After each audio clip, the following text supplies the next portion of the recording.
webcast where we bring forward conversations that matter deeply to women entrepreneurs. I'm Dr. Srinidhi Chidambaram from Apollo Hospitals. This session, the webcast sessions are also presented by Apollo Hospitals, and I will be moderating today's session. Let me begin with an imagery. Imagine a woman who has built her business from the ground up. Her mornings begin with strategy calls. Her days are filled with negotiations. Her nights end with proposals, planning. She's celebrated for her resilience and admired for balancing ambition with responsibility. But yet, behind that strong exterior lies a quiet struggle, perhaps. She is navigating the uncertain and emotionally draining journey of infertility. Now, I'd like you to pause for a minute and think how many of us know someone, a friend, a colleague, perhaps even ourselves, who has silently faced this challenge. Infertility is far more common than we often realize, and yet it remains shrouded rather in silence. And it's not just a medical condition, it's also a deeply emotional, social, and human challenge. And this is something that we all need to discuss. The story is not about just one woman, it's about countless women who, while maybe breaking barriers in the world of careers and work, are often carrying this deeply personal battle about infertility, carrying that silence and stigma and uncertainty. That is exactly why we have curated this session this afternoon: Hope and Health, Infertility, Innovation, and the Power of Informed Women.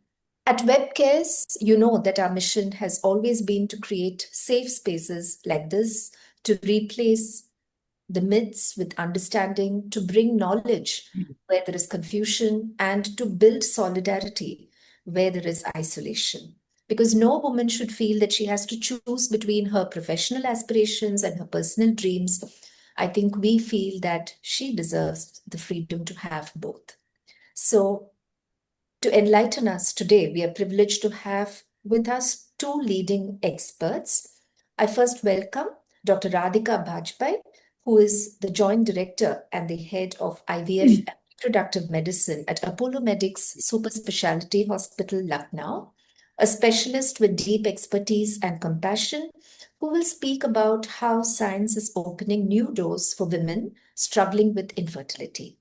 Dr. Radhika Bajpai, MD Obstetrics Gynecology with a diploma in reproductive medicine from the Kiel School, Germany, also holds a diploma in male infertility virtual preceptorship from Germany again, and a PDCC on fetal medicine with over 14 years of experience.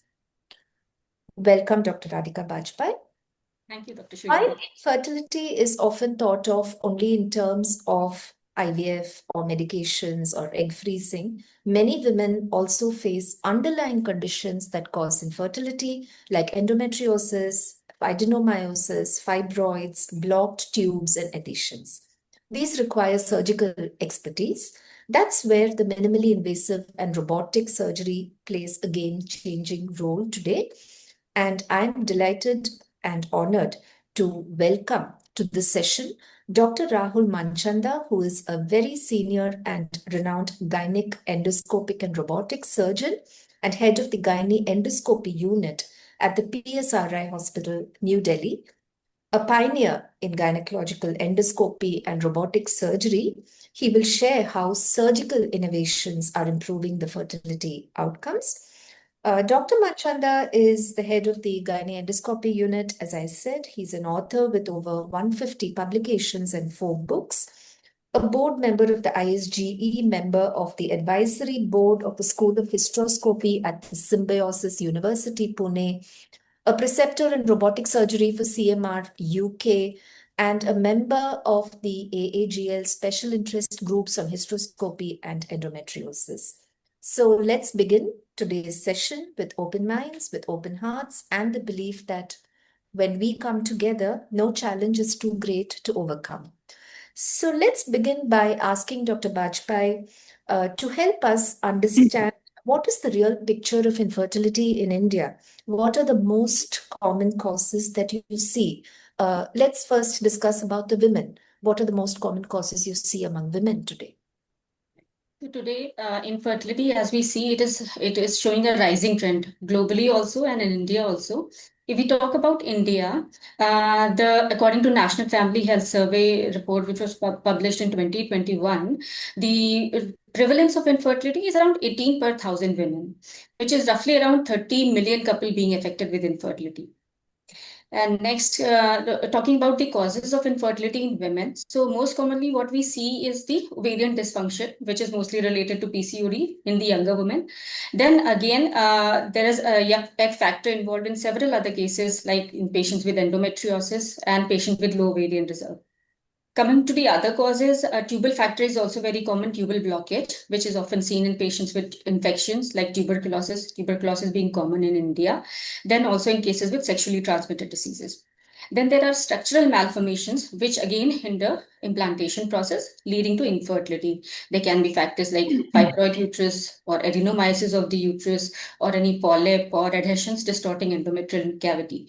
So these are the other common causes, but still there are around 20% such patients as we see who come to us with all their reports normal yet not able to conceive. So those patients we label them as unexplained infertility and go about their treatment.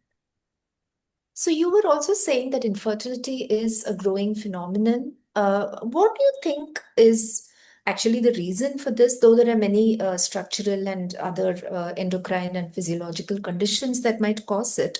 Why do you think this is a common cause now?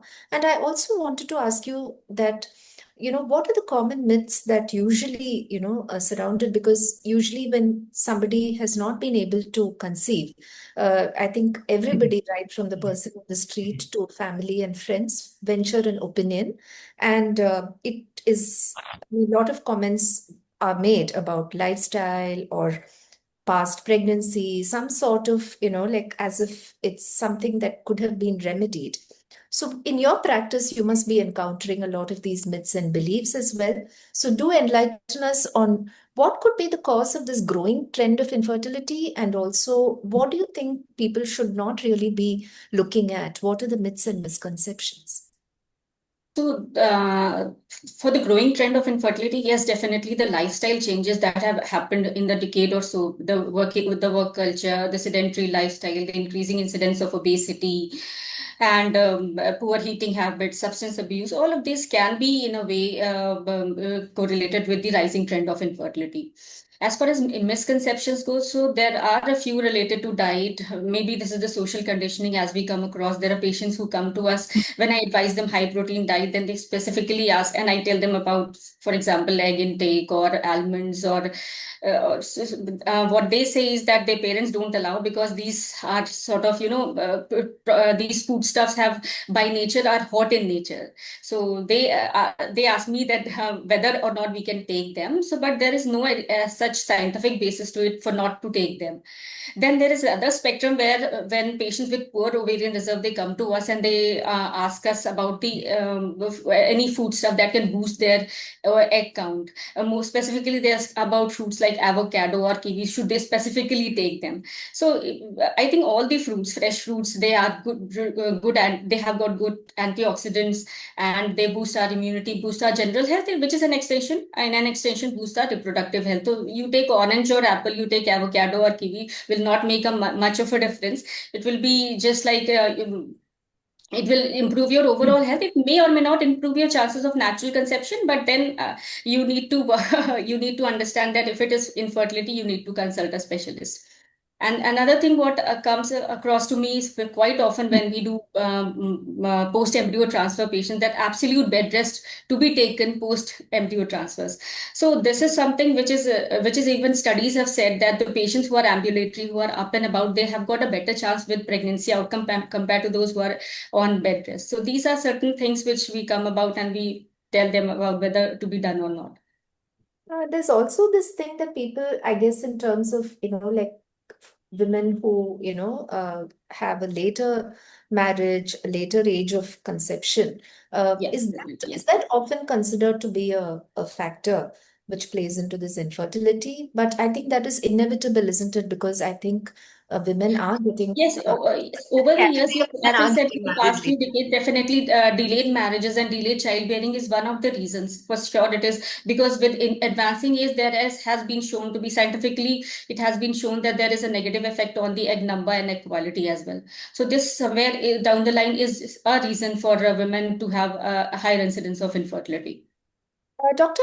Manchanda, let me ask you this, not strictly related to your specialty, but I'm sure you have insights on this. So you must be interacting with a lot of professionals, students, young women who are coming to you for these gynecological conditions. What would you like to say that there are certain things that young girls or students or young professionals should be aware of as a possible future red flag for infertility? And is there anything that they should be doing to correct them early or so on? Or is there no such thing?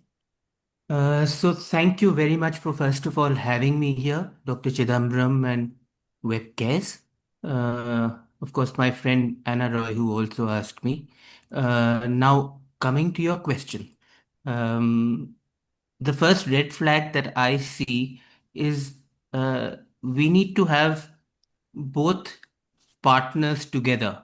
And in this world where we have professions and we do have our partners, but we don't tend to meet them. So that's the first thing that you have to spend time together. And if you don't spend time together, Basic.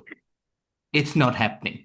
Having said that, let's come to the gynecological, a couple of red flags that I feel are important.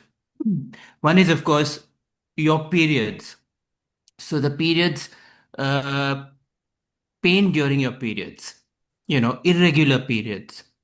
These all sort of can be symbolic of having an underlying problem, which again would then cause us what we call now more than infertility. And Dr. Bajpai will bear me out. We tend to use the term subfertility, which is again same thing, but we sort of use that term. So your period pattern is important.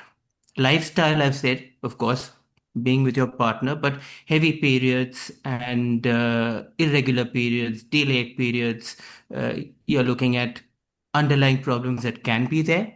Also, like I said, painful periods. And I'm sure you'll ask us more questions about these things. But these are some of the red flags that you have that people should take note of.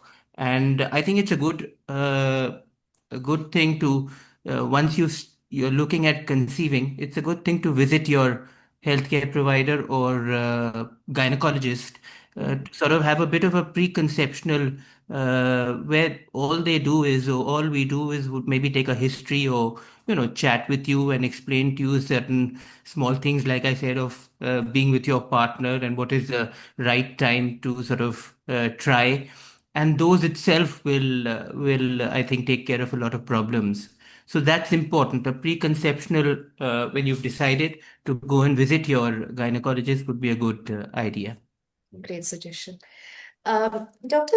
Radhika, I just wanted to ask you because today I think there's so much of news and awareness about all these terms. So, people use all these things like, IGC and IVF and IUI. All these have now almost gotten into our daily conversations, but I'm not exactly sure whether our viewers might know exactly what they are. Of course, we don't have to go so technical, but if you can just explain in simple language what these different levels of treatment are, and and then we leave the surgical for Dr. Manchanda to explain a bit later. First and foremost, there are certain things that we need to know to decide what treatment modality to be adopted to what patient.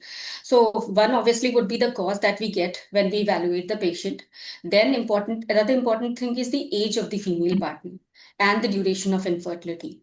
Then obviously the past treatment history, what treatment have they taken, what has been the reproductive outcome, has it there been any or not. And then obviously the last one is the choice of the patient. There are times when male partner is in navy, merchant navy, or is in army, so they are not staying together, as Dr. Manchanda said. So staying together of the partner is one prime requirement for them to conceive.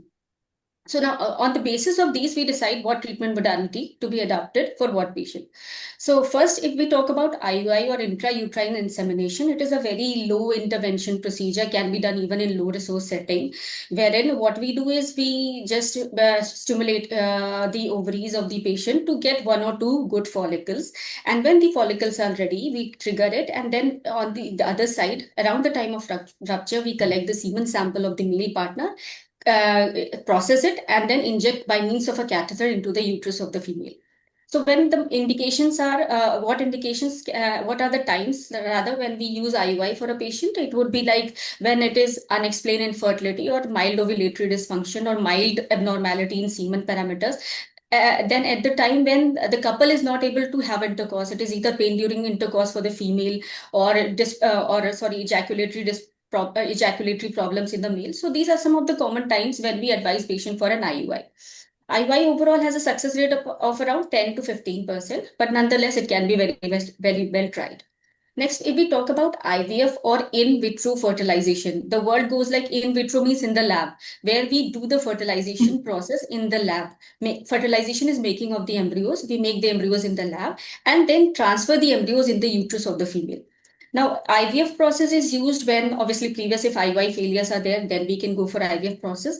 If the patient is having tubal blockage, then we have to go for IVF process. Or if it is cases of severe endometriosis or PCOD was not responded to previous treatment, all these times we advise for IVF. Then if male factor is severe, like around 5 million count or so, we can go for IVF. And then in patients of endometriosis or in patients where the patient is menopausal, her egg reserve is depleted. So in those cases, donor cycle plan can be done with the help of IVF. Now, next term is ICSI or intracytoplasmic sperm injection. This is one technique which is in fact a boon for patient where male partner has got severe semen parameter abnormalities or even absent sperms. So in those cases, we can even retrieve sperms, a handful of sperms from the testes of the male partner, inject it directly into the egg and fertilize and make the embryos. So this is ICSI. Are there any other newer techniques as well, which I might have left out? Yes, can be other sperm sorting techniques which we may use, like we can use for better sperm selection, like PXC or MC. Then for fertilization, I think this is it, what we talk of in general. Of course, we also know that all fertility challenges cannot be addressed just by these kind of ART therapies or by medication alone. So sometimes, as I said, the root cause may also lie in underlying structural and surgical issues. So, Dr. Manchanda, this is where we would like to seek your expertise. So many women usually assume that, surgery is some sort of a last resort kind of thing in infertility treatment. But could you please explain to our viewers when surgery also plays a role and where it fits into the overall fertility journey of a person undergoing treatment? And sometimes, they might, and what are the particular scenarios where the surgical intervention or an early surgical evaluation becomes important? Okay, so yeah, I agree with you. Quite the contrary. Surgery is not the last resort. Indeed, it's one of the things that should be done to actually diagnose the problem and diagnose the way forward. Um, Now, how is that? If a couple comes to us and you need to treat each couple individually. So there's not one shoe fits all or one size fits all. You evaluate the couple, like Dr. Bajpai said, individually. So you look at the male partner, you look at the female partner, and then depending on where you have a problem, you try to treat it and then map your way forward. So a surgical or an interventional procedure, which is like surgery, which we call is a diagnostic laparoscopy and hysteroscopy. A hysteroscopy is looking inside the uterus with a camera, like we do a endoscopy for the stomach. Similarly, it's for the uterus, and laparoscopy is inside the abdominal cavity where you see the uterus, you see the tubes, and this way you do a complete evaluation of the lady. And once you see what the problem is, then you chart your way forward. Whether it's if your tubes are blocked, then you can try and open the tubes depending on if they can be opened. Diagnosing endometriosis, which I'm sure we'll talk about later. Diagnosing any other structural abnormality, which might be the cause of any abnormality, whether it's an ovarian problem, a tubal problem, or a uterine factor. You diagnose it, and then depending on where the problem is, if there's a problem, you try and treat it or correct it at the same time and chart the way forward. Whether it's like Dr. Bajpai said, you go in for an IUI, or if there's nothing that you can do, the tubes are blocked, then you need to bring the sperm and the egg outside, fuse them, and then put them inside. So it's a procedure that actually should be done, and we recommend it. It's written in our textbooks that if you're trying and having regular intercourse, and you're not conceiving and everything else is normal for a year, then you need to do what we call a diagnostic, which I've spoken about now, diagnostic hysteroscopy or a laparoscopy. Now, this again will depend on the patient's age. If the patient is above 30 or 35, then your time limit really is 6 months of trying regularly unprotected intercourse, like we say. And if you don't conceive, then you need to be investigated with a laparoscopy or hysteroscopy. And then finding the problem, you correct it and chart your path forward. So this again, two terms which people often now we hear it more and more often is this endometriosis, adenomyosis, of course the PCODs, and the fibroids. So what are these? Again, I would request you to explain them to our viewers in a simple way, so that they can understand and also let tell us how they can affect your fertility. Okay, so I think this is my nowadays my goal and my passion is to get people more aware of this drastic thing called endometriosis. So let's take up endometriosis first.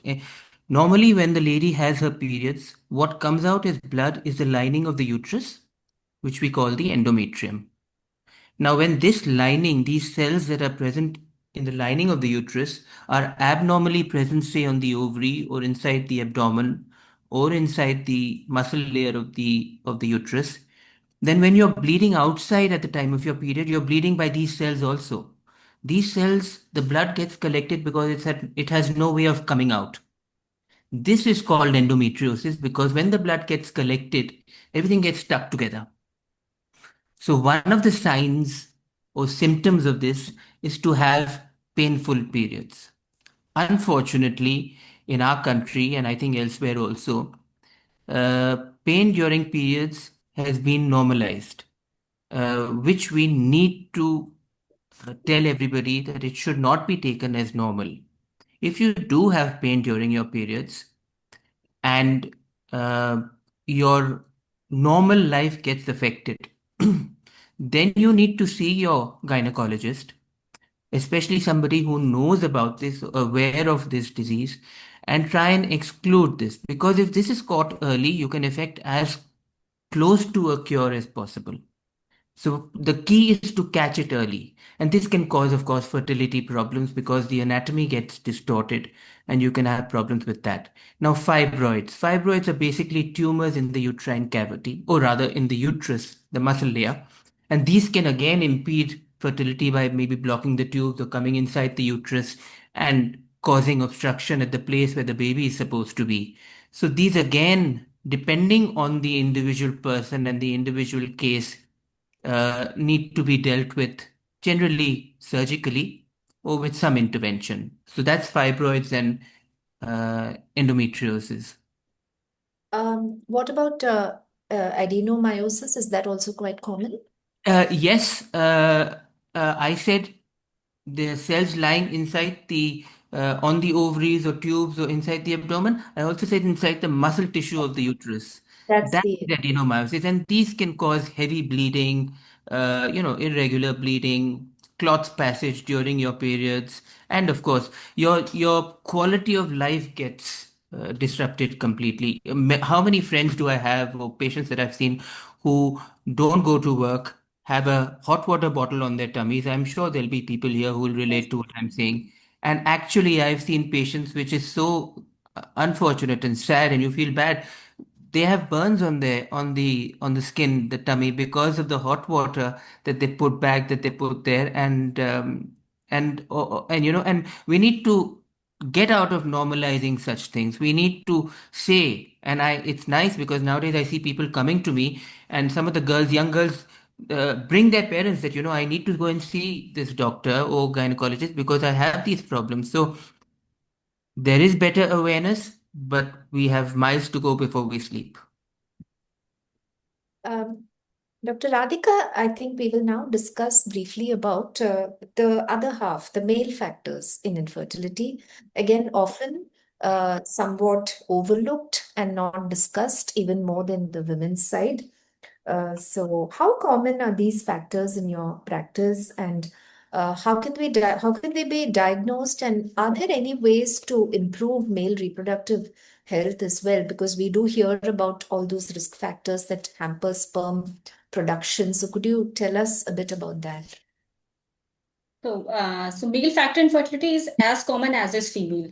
We almost get 50% patients of either male factor and female factor. And the one test that we advise for assessing male factor is the semen analysis.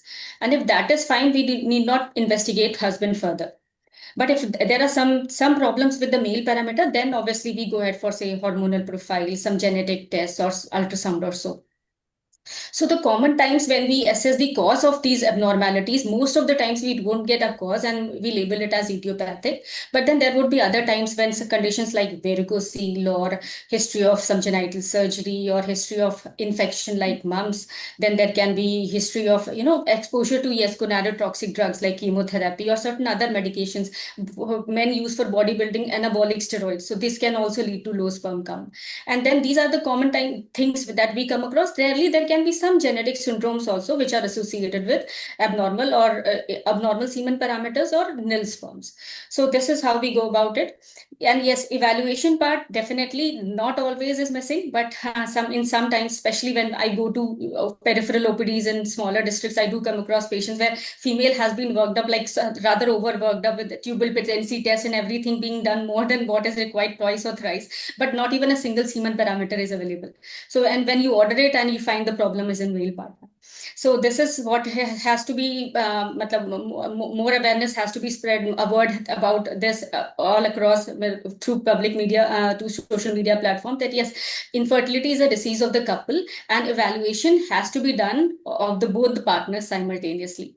Then, as I said, like because the lifestyle factors which affect females have also affected male partner.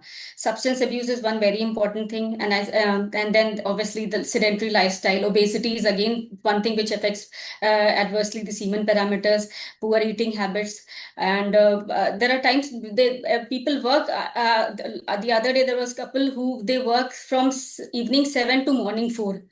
So this is the thing which the lifestyle has become totally upside down. So all these things need to be corrected when we evaluate workup and advise our patients.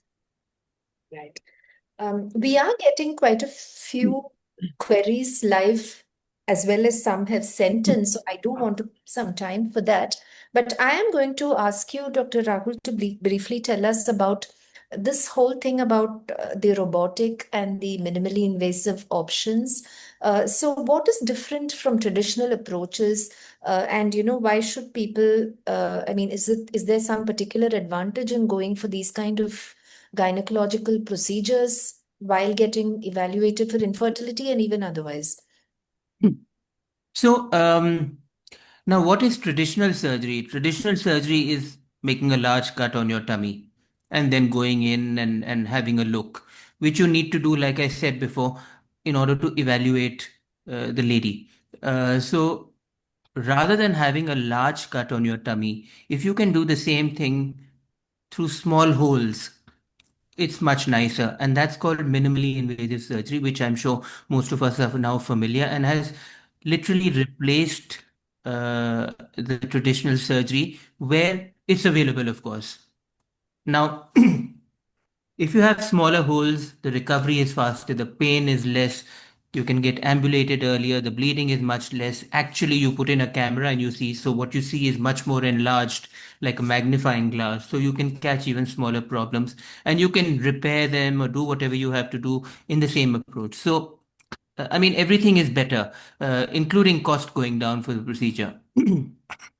Because you have lesser medicines used, hospital stays lesser, and your recovery is faster. Now, robotic surgery is one step ahead of that because here, again, I'd like to tell everybody because people think that the robot is doing the procedure. Robot is not doing the procedure. It's merely a tool which is being handled by your surgeon, by your gynecologist, who's then going to do the procedure. So it's just a tool. And with the newer, latest news, I don't know if you've heard, but I'm sure Dr. Bajpai has heard, is about this robot uterus that has been made by China, and hopefully it should be in. I don't know if it's going to be in soon, where you'll have the baby being housed by a robot in a uterus in the robot, and women will not need to actually undergo and have pregnancies, and the baby will grow there. And so basically, I mean, there's a lot that's going on at the moment, and there are positives and negatives to either side. That the if so happens, the women will not have to have the problems of pregnancy or the complications of pregnancy, or we may not lose our mothers during childbirth. Those are just things that are happening. So robotic surgery is again minimally invasive surgery where you're using a tool called robot, where you have a three-dimensional vision. That means you have depth perception. Essentially, it makes your surgery easier, better, more precise than what even minimally invasive surgery traditional approach is. So these are advancements, and with AI coming in, it's going to be even more advanced. Rather, it has come in. The advantages that you have, for example, if you look at endometriosis, endometriosis is a disease which is deep inside the pelvic cavity. So the reach of a robot is much more than even traditional laparoscopy or minimally invasive surgery. The preciseness is more.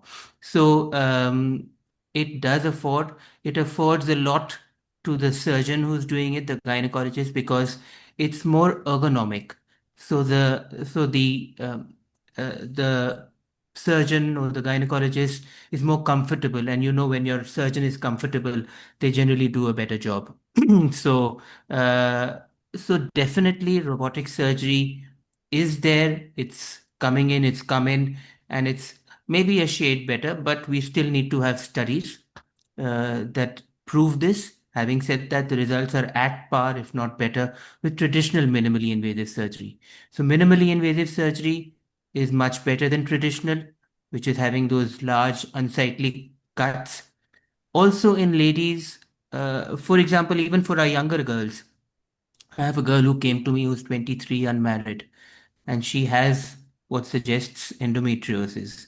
Now, if I open up her tummy, cut her tummy up completely, then it's more traumatic for her. And of course, you know how it is in our country. You have a large scar on your tummy, and so definitely minimally invasive surgery is much better in all ways for our ladies. Right. Infertility isn't just a medical thing, but we also know that it's quite a emotional journey for women, for husbands, wives, and families. So, how important is the other part of it, the psychological support or counseling? Does it exist in our country, and do you offer this to patients? And do you think there are resources where couples can reach out and seek help for their mental well-being? Is that to me? So To No. anyone?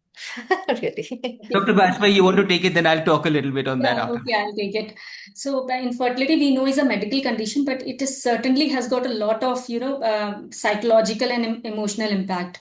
In fact, there have been studies where it was studied that the psychic of an infertility patient versus to that of any other medical condition, and it was shown there that the infertility couple face a crisis-like situation, like that of a patient suffering from some serious illness like cancer or post recovery of myocardial infarction, or even like losing the life of a near and dear one.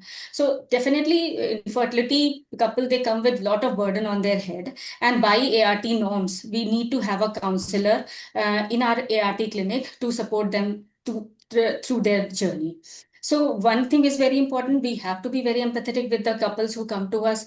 No matter what, we need to be, it's like, we need to be unconditionally positive, have a positive approach to them. Then there are times when patients face like real sadness or grief. At that time, counselor helps them express their distress, or at times counsel them slowly, bit by bit, rationally, to help them understand the cause of their problem. There are times when we do a cross consultation with a psychiatrist also, so that help them ease their problem.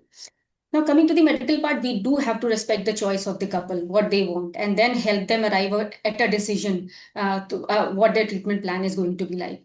But at the same time, being an infertility professional, it is our, like, it is, we should try and strike a balance between what their personal expectation is vis-a-vis what the realistic approach would be, especially in the times of today where a lot of social media hype and misinformation. But then all of this is for sure has to be dealt with great sensitivity. Absolutely. So we I'm have a just counselor and a psychiatrist to help them tide over the problems. Um, I'm just going to read out some questions which are coming in from our viewers. We'll take a few of them before we go on to the subject of the surrogacy and the egg donation and the egg freezing aspects of infertility management. So this is from Shweta. She says, I have PCOD and I'm trying for 1 year. When should I consider IVF? I think we'll let Dr. Bajpai take it. So has Shweta mentioned her age in this? And what, like I said, we need to assess the problem on various levels. If she's like young age, 25 to 30 years, the rest of the parameters are normal. Then we can even try with ovulation induction, and if the husband's part is normal, we can allow her with ovulation induction, try naturally. But then if this has already been done and her tubes are patent, we can allow her go for an intrauterine insemination. And if this is also not working, then yes, she has to go for IVF or IVF or ICSI, whatever the condition is. Here's a question from Amisha. Are there any clear signs in our period flow that tells us it could be endometriosis, or is it just about the pain that we feel? Dr. Manchanda, would you like to take this? You know, uh, first of all, thank you for your question, Amisha, because it's important to create the awareness. Um, Periods or symptoms will not diagnose endometriosis. They will lead us to a doctor who will then try and diagnose if we have that. The diagnosis of endometriosis is made on laparoscopy. You have symptoms, you do investigations like an ultrasound that will help us maybe make a provisional diagnosis, but a laparoscopy is the gold standard for diagnosing endometriosis. But these symptoms that you mentioned, Amisha, which is painful periods, especially those that lead to decrease your quality of life, heavy periods will need to be investigated so that we can rule out the person having endometriosis, which is very important. Right. Here's one from Sanika. What lifestyle habits and precautions should someone in their early 20s adopt in terms of diet, exercise, sexual health in order to prevent infertility? Either of you. So one thing would be just for lifestyle goes, definitely you have to have a physically active lifestyle. At least try and have some amount of activity, maybe aerobics or walking or so. So but if the weight is higher, try to cut down on weight. Have a daily routine, normal circadian rhythm. At least have 7 to 8 hours of. Avoid substance abuse. Have healthy sexual practices. Anything. Avoid high risk behavior that can lead to sexually transmitted diseases. And yes, this is for females, and for males, yes, obviously there are other things like drug exposure and exposure to environmental pollutants and all. So with diet, with weight maintenance, and with regular lifestyle, one can to a certain extent avoid infertility. Here's another question from Agam, who is from Lucknow, actually. She says, what could be the possible reasons my IVF cycle did not succeed? And she's 37 years old. So when such a question comes to us, actually we need the whole backup. What all were the factors? So for our IVF success, what do we need? One is a good, healthy, grade A, what we call a best quality embryo, a good endometrial lining. So were these like the optimal parameters? Were they available? If not, then obviously, if yes, then we look for a little deeper in to look for the other causes. So if the embryo is good, if the endometrium is healthy, then and if still patient has failed, then we have to probe other causes. Like what could be, had there been some problem with the tubes which was earlier not diagnosed, or a small polyp? We can go ahead for a hysteroscopy to see some undiagnosed factor inside the uterine cavity. Then male factors. There are times when something which is known as a high DNA fragmentation index, which usually routinely is not tested for, but we do additional tests in case we get a failure despite everything being normal. So now from here onwards, she needs a further detailed, deep dive into the factors, which would help us realize that yes, something was missing and what further we can do in her case. Is that also true, doctor, that IVF cycles, like you'll have to do at least a couple before there is a success reach? There's also a belief like that. Is there any evidence to say that you have to do at least a minimum of 3 or 4 before we can conclude? See, as the world literature says, the standard success rate of an IVF cycle is around 30 to 40%. In good scenarios, we have even seen like around 50%. But then, so there would be a category when one falls in this 30%, there would be a time one falls in that 70% negative. So it is not always true. There are, as I said, there are factors that we need to look for. If patient is positive, well and good. If not, then we further evaluate deeper for other causes and other factors that can be, and then go ahead. Here's a question from Vedant. If male infertility is diagnosed, what are the first line treatments you usually suggest? See, as for male infertility, as I said, what are the semen parameters? Actually, there is a WHO standard values that have been set, and we compare these to those. So, if depending upon the semen parameters, if it is like mild derangement, we can go for intrauterine insemination. But if it is severe, like less than 5 million or less than 1 billion, we have to go for in vitro fertilization or ICSI. Or sometimes, if the morphology or motility and these factors, then we have to use along with ICSI advanced sperm sorting parameters, sperm sorting techniques. It could be PXC, it could be MC, and it could be microfluidics. All of this can be used additionally. Just wanted to ask you also, before we go on to some more questions, because now people talk a lot about both people who are unable to conceive with their own eggs. They do have egg donation, and then they have this whole surrogacy, and there's also egg freezing, preserving sperm, so that whole spectrum of things.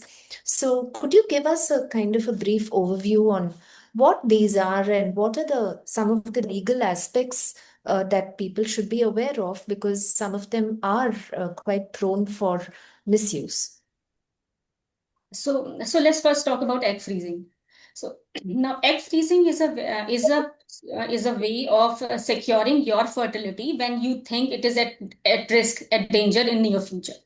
So what we do in egg freezing is, and let's first talk how when it is required. So in the conditions where patient is already around in her 30s and she doesn't want to plan a pregnancy in near future, wants to delay it for whatever personal reasons, we can freeze her eggs, and then later on, whenever she is ready, she can make the embryos and have the pregnancy with those embryos frozen at a younger age. Because as I said, with the advancing age, the egg quality and the number goes down. So one is the social aspect where because of a patient's personal issue, she doesn't want to have pregnancy right now and freezes her eggs.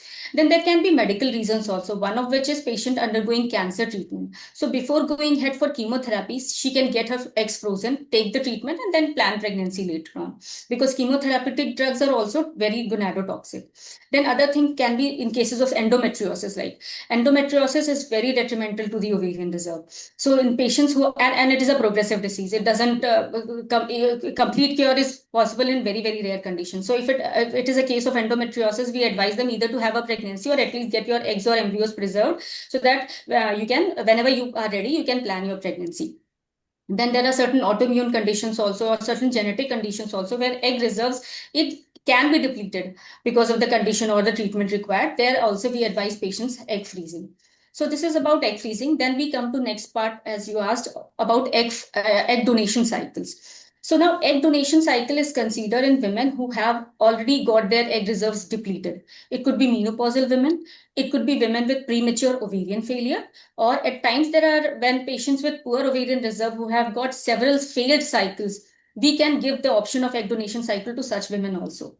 And obviously, the ART Act that came into 2021, they have laid down strict norms to be followed when we go out for a egg donation cycle. We need to secure the interest of the donor by having an insurance, providing an insurance cover to her.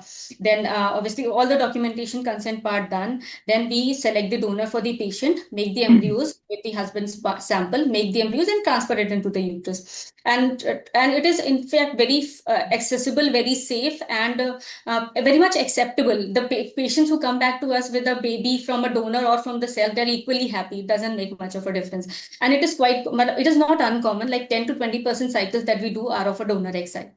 But last thing that you asked was about surrogacy. So surrogacy is something when, for whatever reason, a woman is not able to carry her baby in her uterus. In that case, she transfers the embryos into the uterus of a third party or other woman who would carry the baby on her behalf and give the baby to her post-delivery. Now, again, this surrogacy thing has been, I think, has been misused in the past. So government is very strict when we go ahead with the surrogacy. There are certain things to be considered by the commissioning couple and by the surrogate also. So by norms, when somebody goes ahead for surrogacy, she has to get what is called eligibility certificate from the board that yes, for the said and said conditions, which could be absent uterus or damaged uterus, or even suppose a woman has some medical condition because of which if she carries the pregnancy, her life would be at stake. Instances of like multiple implantation failures or pregnancy losses. So these are the times when she can go ahead for the surrogacy, and she'll get she will fit in the criteria. And one more thing, if any couple who has got at least one child, biological or adopted, mentally sound, then they cannot go ahead for surrogacy. As for surrogates, and yes, one more important thing, that couple has to get an insurance cover for the surrogate for a set number of time to cover her pregnancy or delivery or postpartum complication. As for surrogate, she can only be a surrogate for once in her lifetime. Then she cannot be a surrogate with her own gametes, and she has to be in a set age like 25 to 35 years. So this is on the part of surrogate. So these things are being strictly followed, and government is very strict to it. And one more thing, the surrogacy has to be done with an intent of helping the commissioning couple. It should not be for any financial gain or motive of some hidden interest. So these are important points that need to be understood in an ART clinic and going here, practicing surrogacy. And then it's also important to choose the right ART clinic, which is providing most certainly care. Yes.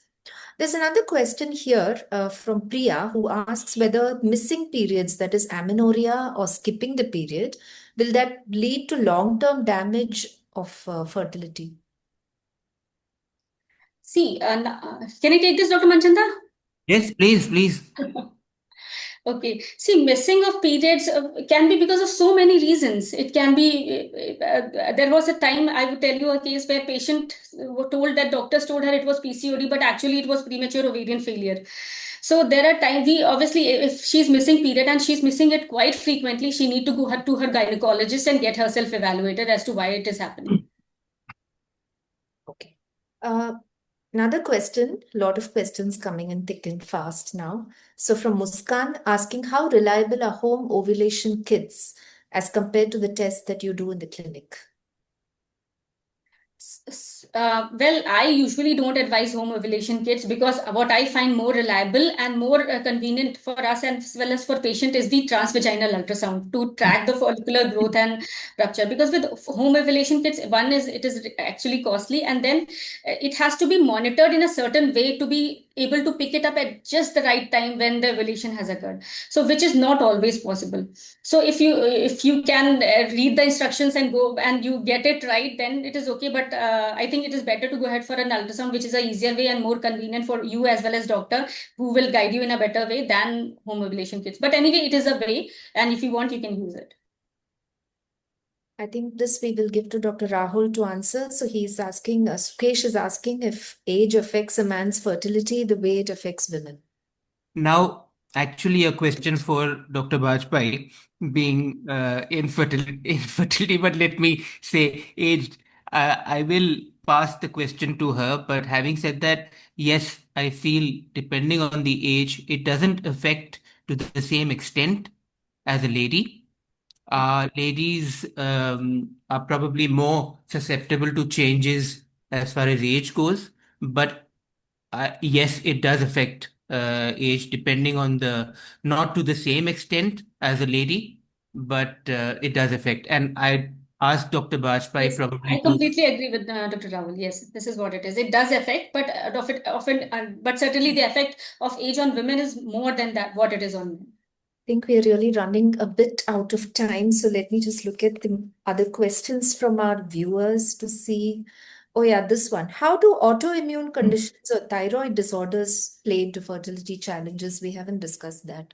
So So, maybe. if autoimmune condition is in, like, there are several autoimmune conditions which, if they're in control, then usually they do not affect fertility. But if the condition is in flare or it involve other organs like kidney and all, then because of their chronic nature of the disease, they might affect ovarian reserve and bring down the egg count.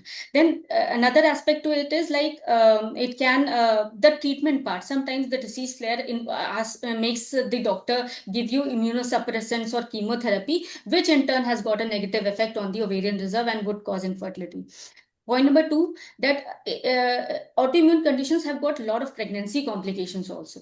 So there is a high chance of pregnancy losses in patients who are having autoimmune condition. So this way it affects fertility and take home baby kind of thing. Next part, thyroid. Thyroid usually in when it is very much deranged, it would cause menstrual irregularities because of anovulation. But other than that, thyroid, if it is controlled, which can be very easily be controlled on thyroid replacement therapies, usually doesn't cause that much of a problem, I think. I think I'll conclude with one last question. Are there complementary approaches like yoga or anti-inflammatory diets and other therapies that actually have real clinical backing in improving outcomes? I think this is an important question because there's so much of interest now in alternative treatments like Ayurveda or uh, acupuncture, homeopathy, and there's also all those other things like yoga and stress management. So what do you have to say about these things? Is there any research which actually says that, some of these help in improving fertility? Not that I know of. What I would say here is that definitely for alternative medicine, I don't know of the research or studies that are available. But yes, for yoga or for stress management, definitely these processes can regulate your hypothalamic pituitary ovarian axis, which is important for normal hormonal balance and normal ovulation pattern and cycles. So this, if does no harm, you can avail it. But as for alternative medicine, you need to find the evidence whether it should not affect negatively at least. So yeah, Dr. Srinidhi, if I might add my two bits, Yes. I would agree with Dr. Bajpai that But yoga and all these alternative treatments that decrease stress, and stress definitely can cause issues with conception. They might add to them. So I don't think there will be any harm in sort of following yoga to de-stress yourself or other things. But I'm sure she and me, being men of science, uh, when we look at allopathic treatment, one would sort of do our own thing. But if anybody wants to practice yoga at the same time, I mean, I wouldn't stop them from doing it. Right. That's a good stand to take.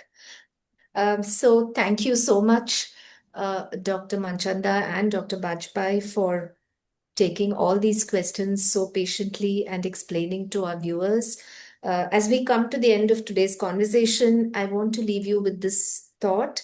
As women entrepreneurs, as career people, you have built businesses, careers, created opportunities for yourself and others, and you must have balanced countless responsibilities. But amidst all these deadlines and pitches and achievements, I think your health and your personal dreams for your family should never be at the cost of your career. So it's important to pay attention. And like any other, infertility is a condition. And today there is such great advances made in medical science and innovation that's helping us to overcome all these challenges. So I think it's very important to take time off from your busy schedules to take time to understand and analyze the challenge of infertility which you or your loved ones may be facing, and understanding your body and seeking the right medical help at the right time. So, to every woman who's listening today, I would only say take charge of your health, your reproductive health, because it's not because the world is telling you that your time is running out or that your biological clock is ticking. It's not that. But I think it's important to have that knowledge, because that gives you the freedom, that gives you the freedom of choice, that gives you the freedom to plan your life, and that also gives you the freedom to live life at your pace. So here's to informed women, empowered choices, and to every one of you who's redefining what it means to be a leader and a woman. So thank you so much for joining us. And thank you once again, doctors, for this wonderful, illuminating session. On behalf of all our web viewers, thank you so much. Namaste. Thank you Thank you very for much. having me. Thank you for having us. Thank you.